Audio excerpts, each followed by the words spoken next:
Hi folks, hope you're doing well. 1 second. Mollie, Collie, come down. Lay down. Come, baby. Lay down, baby. Have a little rest. Mollie, lay down. Good girl. There you go. Good girl. Okay, it's 6:15 on the 16th of December 2020. Yeah, Mollie was just going to go back in with her bubs, but I'm trying to get her to rest a little bit so she can produce a bit more milky before she gets back in with them. And that would be a wise move, really, for her.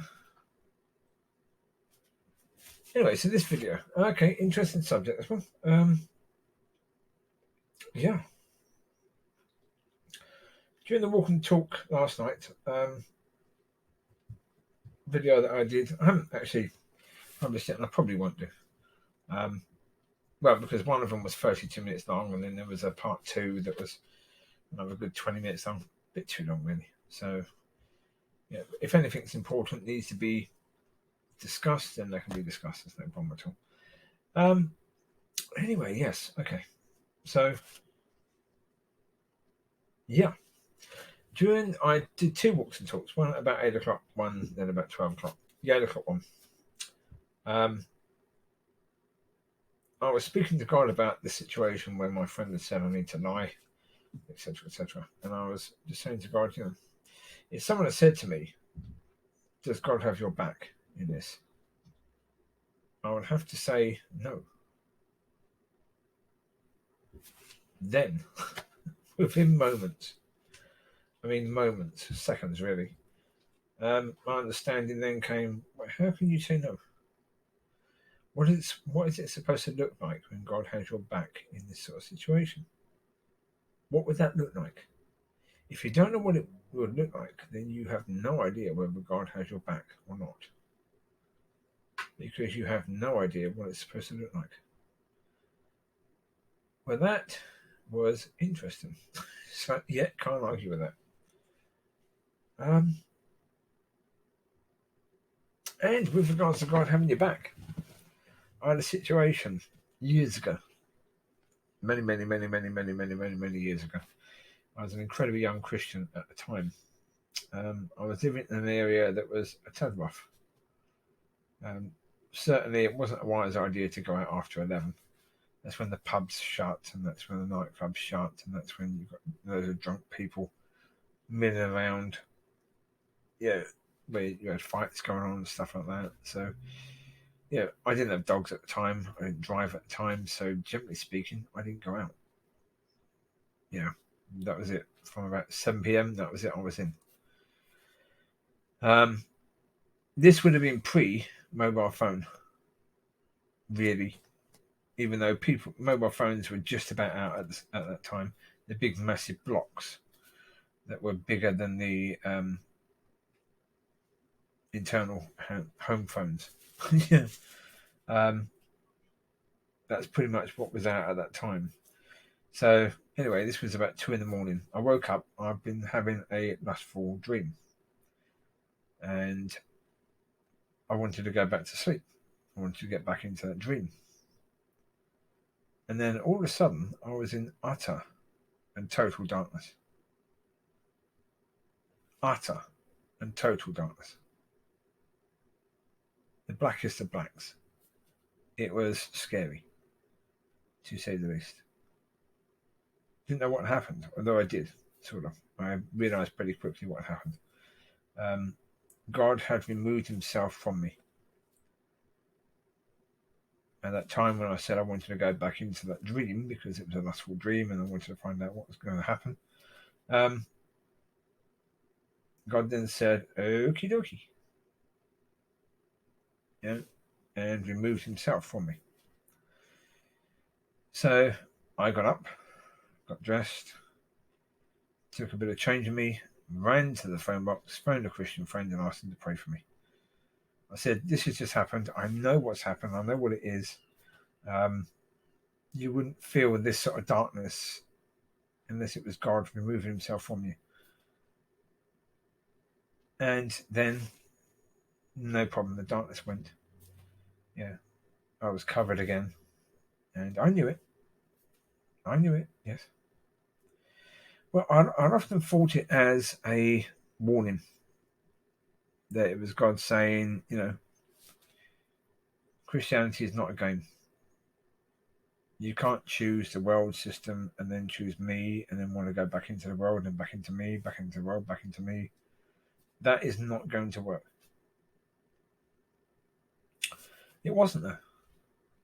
It wasn't. It was a beautiful thing. It was God saying, I've got you.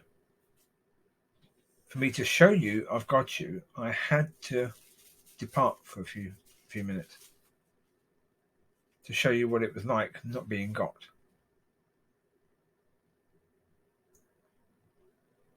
That's what that was about. So therefore, when I ask a question, because I've had times, certainly when I first moved up to this area, and God said, you've been fighting depression since childhood, and depression came fully in. Because, again, folks, if you understand the spiritual realm,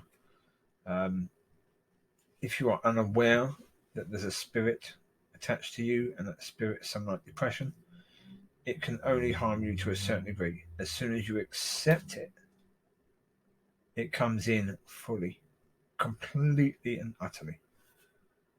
And that's what happened, and that was difficult to say the least. And there were times there where I just was saying to God, look, I'm sorry, Lord, I'm really, really struggling to believe now. Really, really struggling. I just couldn't see it. Just couldn't see it. And there's been times in the place I'm in now where, same thing, I just couldn't see it. I was struggling massively. Just couldn't see it at all. Especially when life just goes on and nothing's happening. And you're just getting up, doing stuff, going to bed. Getting up, doing stuff, going to bed. Yeah. When you're going through something like that, well then, where is this Christianity? Where is it? What's the point of this? You just can't see it.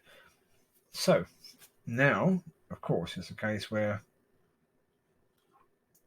in everything now, look back at that. Just look back at that. Do I know for a certainty that God exists? Yeah. Now, if I'd have asked that question to myself 3 days ago, I would have said, for a certainty, no. But I have faith and I believe that he does. But can I say absolutely and totally? No. Well, actually, I can.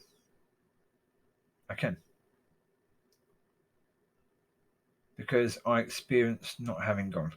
I mean, as a non-Christian, you don't know the darkness you're in. You have no idea.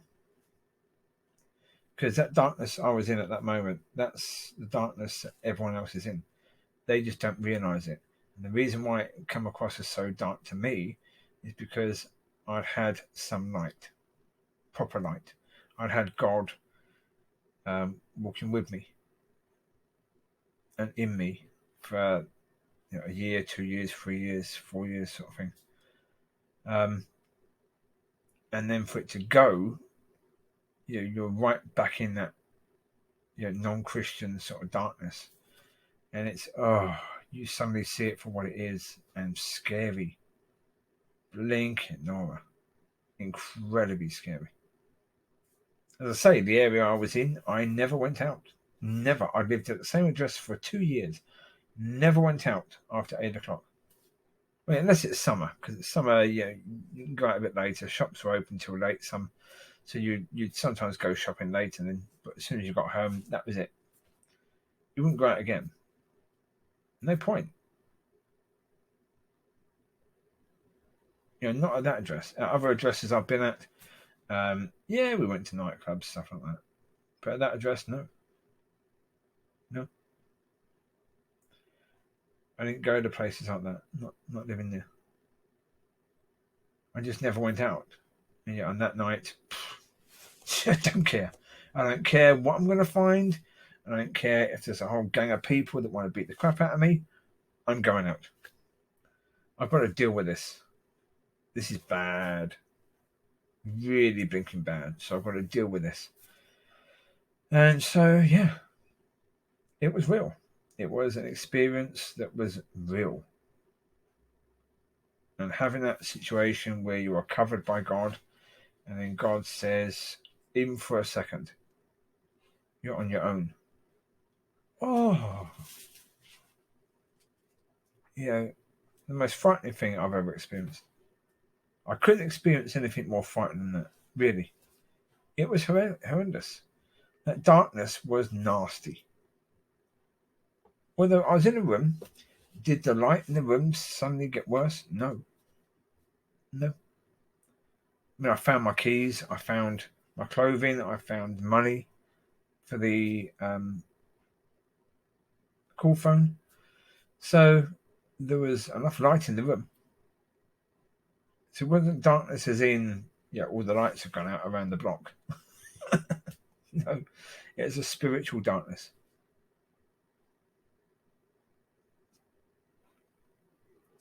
It was like empty, completely empty. You felt completely empty. It just was dark. That's the only way I can explain it. It was just really, really dark, really scary, but as I say, that's what most people exist in who aren't saved. But they all exist in that. They just don't realize it because they're used to it. That is their existence. So, before I was saved, did I realize I was living in that sort of darkness? No, not at all. Not at all. I mean, did I, when I got saved, did I suddenly receive a light that suddenly said, oh, this is very different? No. Should I have done? Yeah. Yeah. I should have done. This is why, I'm someone who I won't accept the BS of church and all that rubbish. I just won't accept it because the church should have made sure that when you come to God, the old man is dead, gone. It says it biblically. The old man should be dead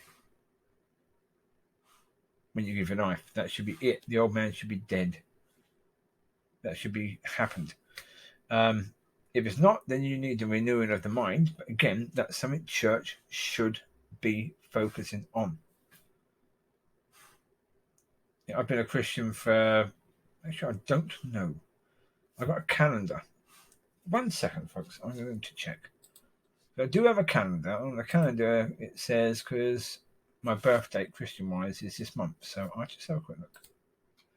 Right, on the 22nd of July, I'll be 25 years old as a Christian. So 25 years ago.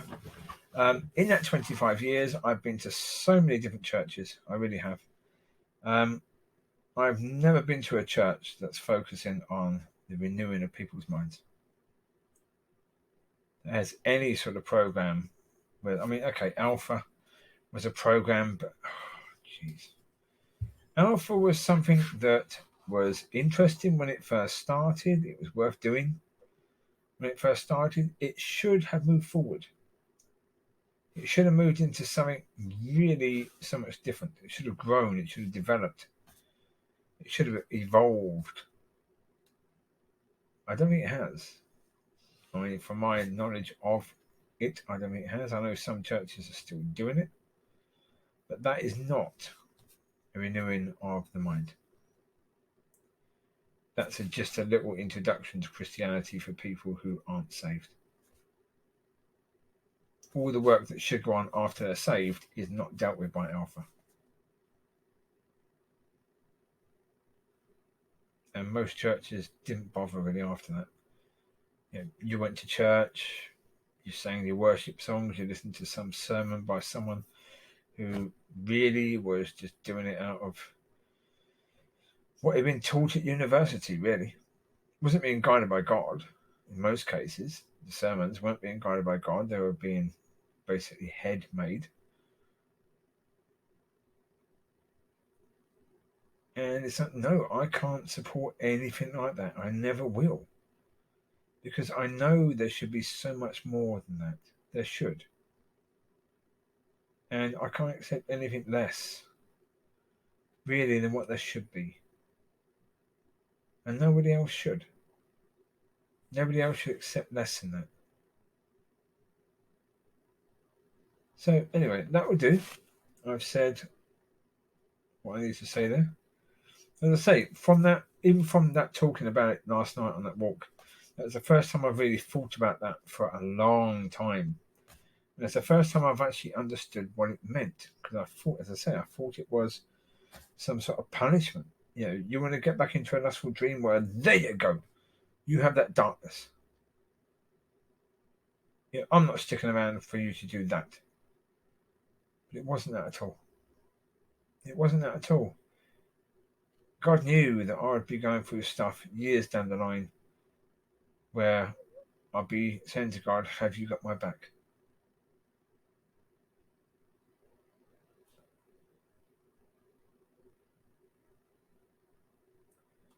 And so God was saying, for me to show you that I've got your back, I've got to step away for a while. That when I come back, you'll know I've got your back. Although you won't know this is why this is happening for a long time. You know, many, many years. Probably about 20 years later. But yeah. That's the thing to realise, isn't it, really? Yeah? Not only does God have your back, but He did that to show you that He's got your back. To show you that He's there, He's with you. You know, so yeah.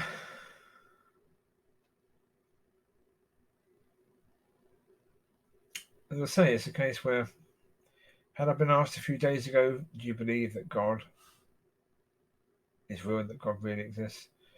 I'd have been struggling. Seriously struggling to say yes. But thankfully, you know, I got reminded last night of that. And so it's like, well, obviously, yes. Of course. Of course. Now, is that going to change things? Hopefully. Hopefully, yeah. Time will tell. You'll know by the videos, so we'll see what happens, right? You take care, God bless, and I will speak to you soon. Bye bye.